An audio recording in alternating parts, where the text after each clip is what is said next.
have proved that you fight well. Now you can join us. Alright, I'm gonna intro the video like this. I don't know if you guys can hear me, but what is up, YouTube? We're back with another video. And in today's video, I'm gonna talk about, or I'm gonna answer the 10 most frequently asked questions about the motorcycle world, or about the motorcycle community, or anything about motorcycles with the help of ChatGPT. As you can see, I am in my little patio area. It's a little bit of a mess right now, or it's always been a mess because I don't know where to put all this stuff. It's been raining for a couple days, so it's been a rainy day schedule for me. I did ride out in the rain and I posted that like a couple days ago. But yeah, I've been feeling pretty productive today, so I was like, maybe I can bang out another video that I was thinking about the other day. I first got this idea when I was driving home the other day, and I was like, like I've come pretty far with this whole motorcycle thing. But then I thought about how when I was starting, I like legit didn't know anything about the motorcycle world and whatnot. And so today's video is going to be about the 10 most frequently asked questions about motorcycles with the help of Google and ChatGPT. Alright, so I got a couple questions here. I feel like this video can help a lot of people, especially the beginners, to kind of answer questions that they can't find on the internet, or, you know, just questions better answered by somebody who's already in the motorcycle community or motorcycle world. Just a disclaimer, you know, I'm not a professional motorcyclist. I'm not a professional in the motorcycle world. But anyways, let's get to the video. The first question is, what is the best motorcycle for beginners? I already have a video out there, which I listed the top 5 one, which is the Kawasaki Z500, the CF Moto 450 SS, the Rebel 500, what else? The Yamaha R3, to name a few. So I've already answered this question, but if I was to give one that I didn't include in that video, it would have to be the Yamaha XSR 700 or the Yamaha R7. Either one of the two. I think those are two beautiful looking bikes. Even the MT-07 also. Okay, so next question. So this one is going to be a really important question, which is how to get a motorcycle license. I'm going to answer how to get a motorcycle license specifically for California, but let me know if this is the same thing for other states also. I definitely don't know how to do it in a different country. So my answer is very limited here. But anyway, so yeah, how to get a motorcycle license in California. So for me, I don't know if this is the traditional way, but the way I did it was I went to my local DMV. I got my permit. Shortly after I got my permit, I started riding around my garage and a little bit around the neighborhood. I was also commuting with it to work. Well, I still just had a permit. I was commuting with it to work with one of my friends. But, you know, after riding around and I felt like I was ready, I went back again to my local DMV, and then I took the behind the wheel. Thankfully, I got it the first try. But there is another way, which is, I feel like, an easier way, but it's a more costly way, which is to do the MSF course. If you do the MSF course, then it sort of kind of fast tracks you to getting your license. You just pay, I think now it's like 500 or 300, one of those. I honestly don't know the answer to that right now, but you have to pass that class. It's pretty much a done deal, you know. The success rate is pretty high. After you do that, you just go to the DMV, you take your permit test, and then you automatically get your license. But I feel like the way I did it was a lot cheaper, but you know, it comes with its pros and cons. They both have pros and cons, you know, and people are going to tell you otherwise in the comments, but it is what it is. I got my license that way. You can get your license in the way that I've mentioned. You can either do it the traditional way, or you can do the MSF course, whichever one is preferred. But yes, you do need a license to ride any motorized vehicle. Anyway, so next question. All right, so the next question is, what gear is essential for riding? It feels like I need to be careful when answering this question because people are gonna have their own opinions. Hold on, give me a second. Let me get my glasses. What gear is essential for riding?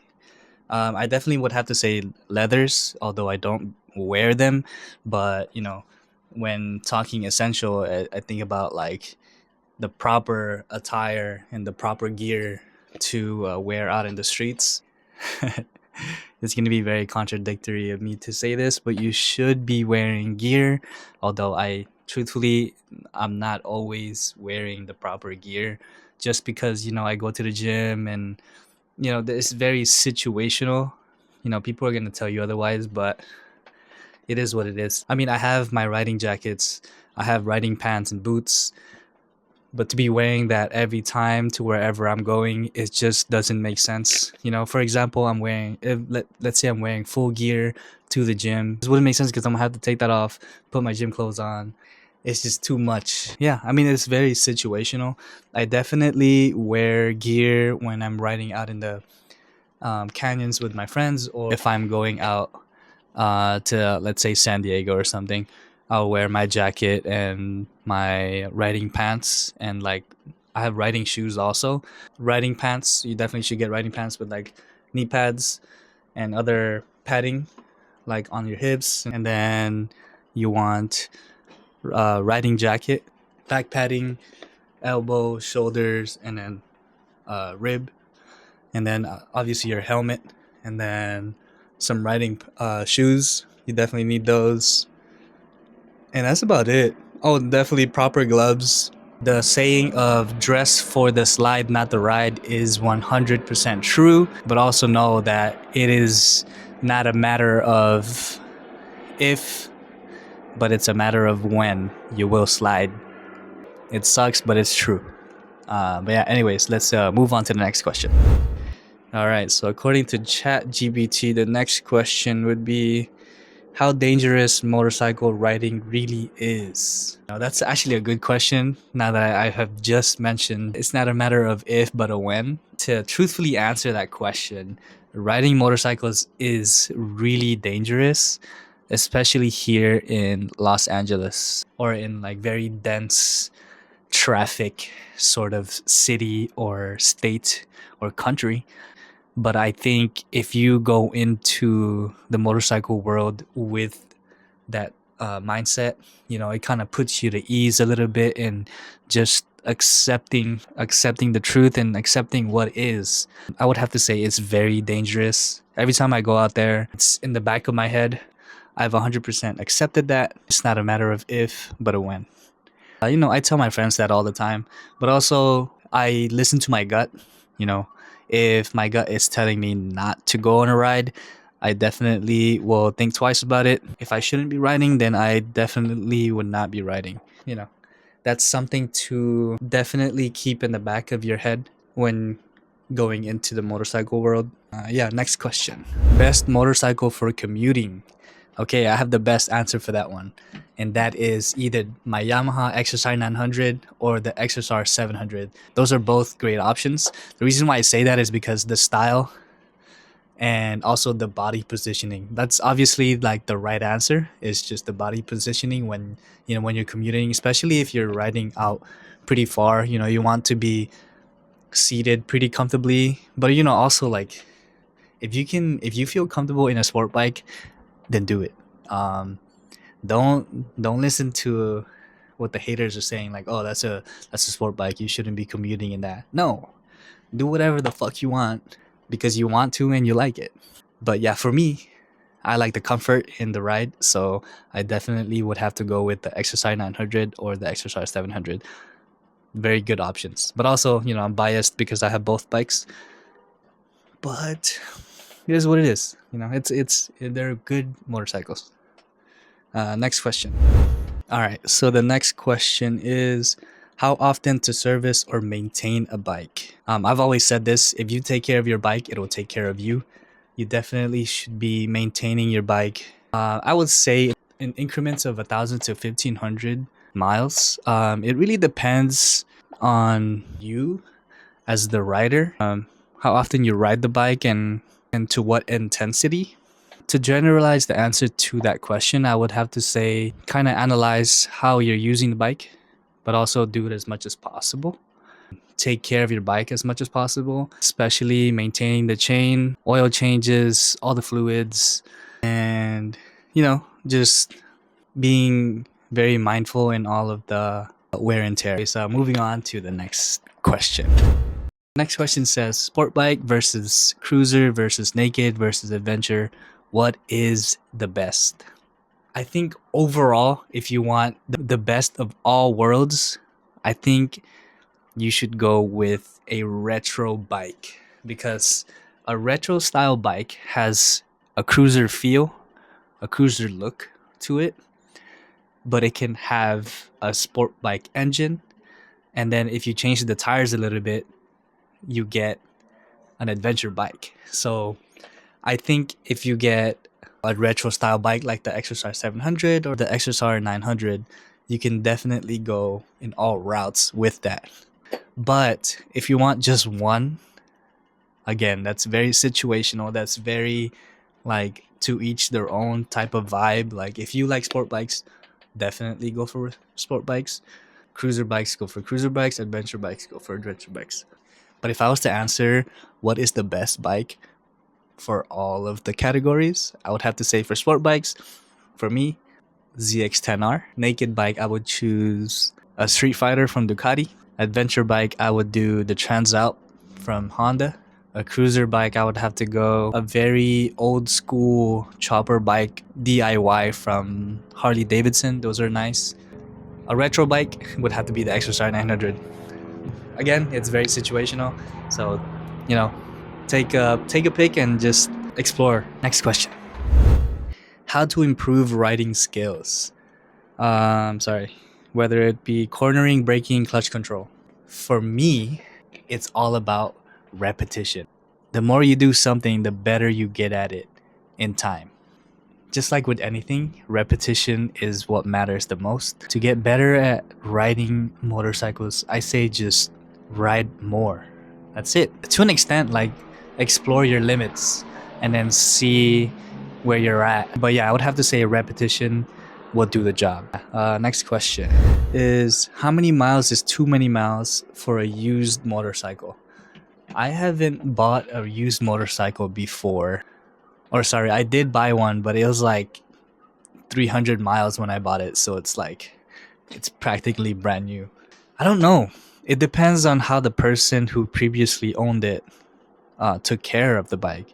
It depends on the history of the bike. So if you think it was well maintained, then dude, no miles matter. But if I would have to say a number, I think like 50,000 miles maybe. I don't know. If I was to buy a used bike today, I definitely would have to look at the history of the bike. Yeah, I mean, I definitely would have to bring somebody who's a professional and knows what they're doing to help me look at the bike. If you find something that is all janky, I definitely would probably skip over that and get something else. Yeah, I mean, these are motorcycles. They're meant to be used. So no miles is too much, I think. To me, that probably doesn't matter. But yeah, anyways, next question. Oh, I think this is the last question too. What engine size is the right size for a new rider? When I was starting, I started with a 125cc Kawasaki Z125. That was a goated bike. I think I would buy that again just to kind of have fun with it. I have a friend who's recently just started. He was in my video. His first bike is the MT-09 SP.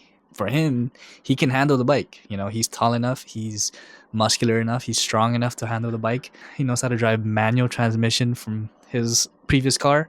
And so I think he's okay. He also respects the bike. I think he'll be fine with that.